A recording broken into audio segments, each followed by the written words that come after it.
Up until 1965, 90% of the immigrants were coming from Europe. I have no problem with that. If we have 10% of them coming from Mexico or Latin America, maybe that's reasonable, but that's not what it is now. Now you've got 10 million illegals in 4 years under Joe Biden, and you got millions more legal immigrants from China, India, Venezuela, El Salvador, and it's so many with no break for assimilation, and they're all from non-white countries. It's transforming what America is. And again, that's the distinction. That's what makes it unacceptable. Nick Fuentes appeared on Piers Morgan Uncensored in what turned out to be a 2-hour gotcha session that Nick Fuentes did not succumb to.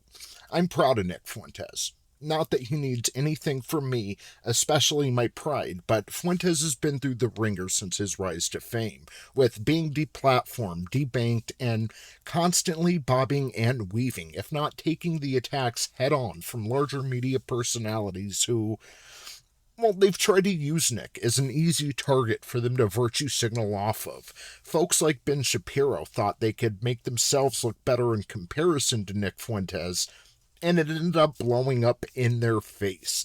The same way Hollywood will take a Mary Sue, let's say, and use her in one of their productions, and instead of building her up through the necessary steps, the plot, they will try to make everyone around her, and especially the men, look like weak, bumbling idiots in comparison. This is 2025. Anyone with a couple of brain cells to rub together isn't falling for this shit anymore, and neither is Nick Fuentes. And this is especially impressive considering that Piers Morgan has had a lifetime of experience in front of the camera compared to Nick. Piers had close to 30 years of broadcast experience before anyone had ever heard Nick Fuentes' name, but Nick didn't get worked over during this 2-hour ambush. In a world where we constantly hear about free speech and the courage and sacrifice it takes to maintain it, personalities like Nick Fuentes and like Mark Dice truly walk the walk while others just run their mouths.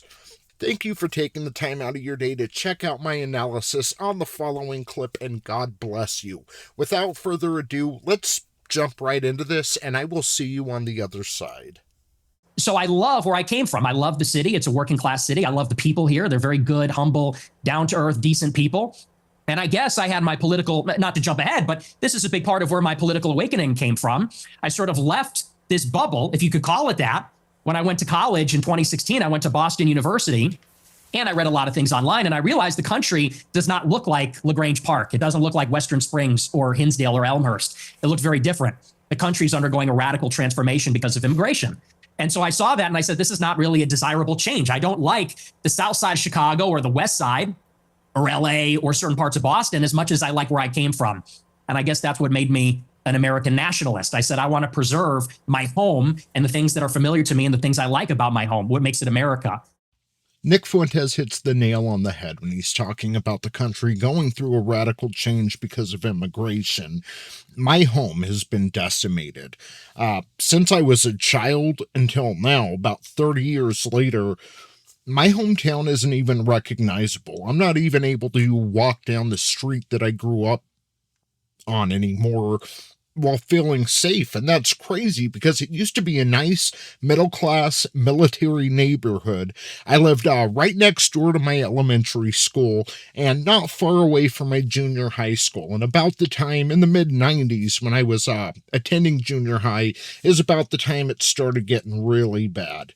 At the time there was like a big war between black gangs and Mexican gangs going on in several states of the Southwest area, and that transferred over to my school. But just because it was blacks and Mexicans warring with each other doesn't mean a white boy like me isn't going to get messed with, and I did. I had to learn how to defend myself, but, you know, it's not a fair fight when you're dealing with a pack of rabid animals. It's not like it's going to be a one-on-one thing, and I'll just put it this way. It wasn't the Mexicans who were really messing with me. If anything, they were always, you know, fairly cool, but the value, the quality of my neighborhood went down to the point that I drive through there now, and it does. It looks like a barrio. It looks like you're not in the United States of America anymore.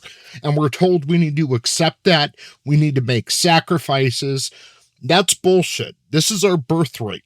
Our ancestors fought and even died to hand us this, and to let it just go to shit, to give it away to foreigners who don't like us, who don't like our country, that don't abide by the same values, the same culture that made the United States so special. I mean, it's only natural. There's nothing wrong with feeling this way. There's nothing wrong with not wanting this. And they try to gaslight you into feeling guilt when you're actually feeling feelings that should be natural. Do you agree with that? Let me know. Hit me up in the comments. Let's talk about this. Let's debate this. And yeah, jump into the next clip here. So that's a little bit about my background. I don't know where you want to go with that, but well, I suppose my first obvious question is: were your parents immigrants to the United States, or were their parents, or were their grandparents? In other words, at some stage, I presume there were immigrants in your family who came to the US. Is that correct? I just want to jump in real quick because this tired leftist trick of, well, what about your ancestors? They immigrated here. Yeah, of course, everyone immigrated everywhere. You know, by their logic, every country is a nation of immigrants. But the difference is our ancestors came over here. Number one, they were actually escaping oppression in some cases. My father's side of the family escaped Lithuania when it was under the USSR. You know, there were actual problems to escape from. They didn't just want a better paying job. They didn't want to make money over here and send the money back to Lithuania so they could build or buy their own house and then end up moving back over there, contributing nothing to the country. Our ancestors came over here and assimilated. They became Americans. They wanted to contribute to this country. In a lot of cases, too, you know, you have people immigrate over here from Europe, and then they don't allow their children to speak Italian or Baltic, Lithuanian or Swedish or wherever they came from, German. They make them speak English because they are now American. That is not the case anymore.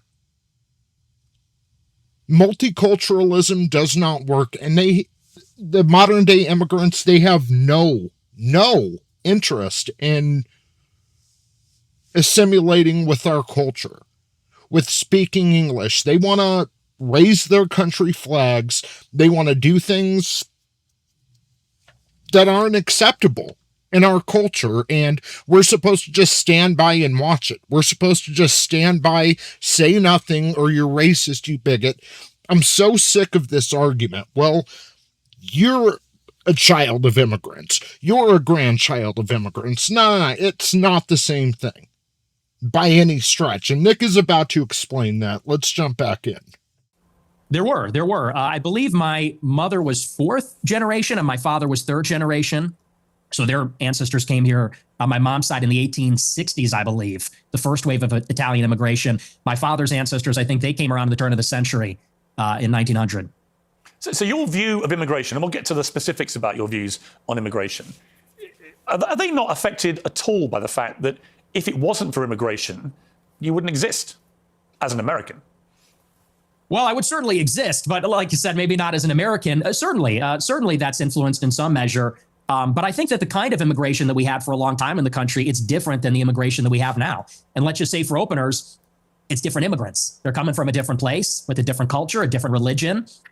It's not the same as it was. So first, you have a qualitative difference. My ancestors, for the most part, I have 3 European grandparents from Ireland and Italy, 1 from Mexico.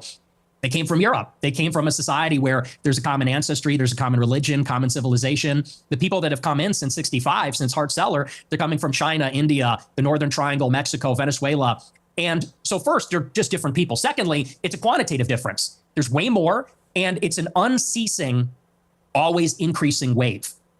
And again, Nick Fuentes smokes Piers Morgan because it is just an unyielding, never-ending wave of foreigners coming into the country. And it's to the point that, again, my hometown, and I know this is anecdotal, but Americans are the minority now. There are more illegals here than anyone else, and they affect policy. They affect the future of this town, and it sucks.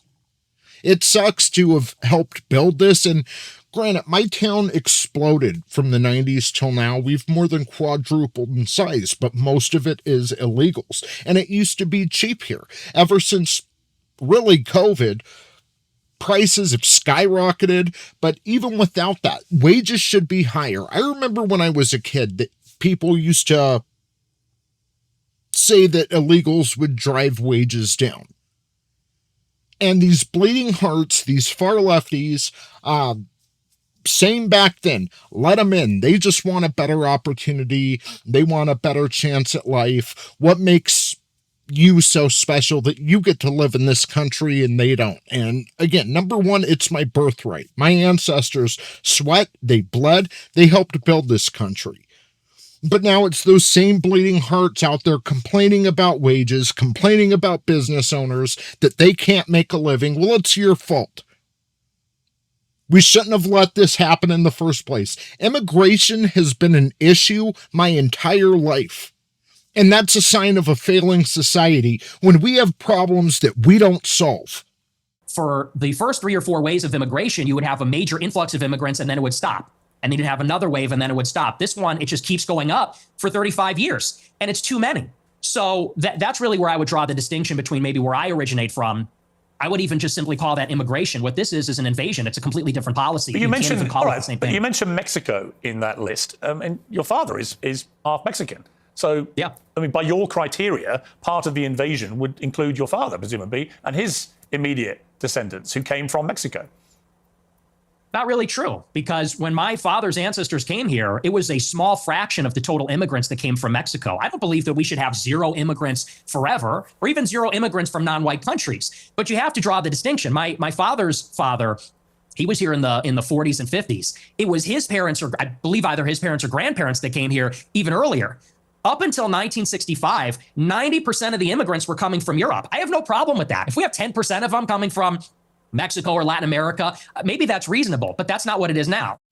And it's like a post I saw on X recently that 90% of being a leftist is pretending you don't understand the argument. And I'm not going to go out and say Piers Morgan is an outright leftist, but a buddy of mine just yesterday on the phone told me Piers Morgan almost reminds him of a British Bill Maher, where sometimes, Piers Morgan will come out, he'll say a couple things that are commonsensical that make sense, but then he always reverts back to the retarded tree. And yeah, the fact of the matter is, the world doesn't have a right to the United States. The world doesn't have a right to the United States resources. It's not right that Americans are having to compete with the world, number one, by them, our politicians, shipping our jobs off overseas.